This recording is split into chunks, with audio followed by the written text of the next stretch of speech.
সকালে উঠেই বসে পড়েছিলাম একটা কুট কাজ করতে, সেটা শেষ করে স্নান করে রেডি হয়ে নিয়েছিলাম। গেট রেডি উইথ মিটা তো তোমাদের সাথে আগেই শেয়ার করেছি, চলো এবার বেরোনোর পালা।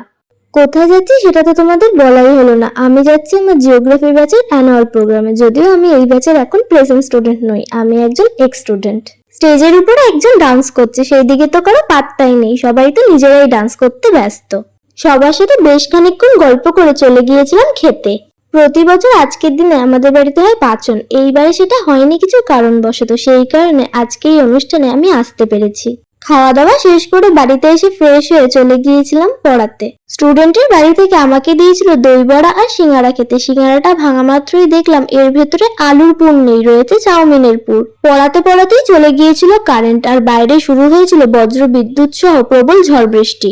বৃষ্টিটা একটু কমতেই আমি চলে এসেছিলাম বাড়ি। আজকের জন্য এইটুকু, টাটা বাই বাই, দেখা হবে নতুন কোনো ব্লগে খুব তাড়াতাড়ি।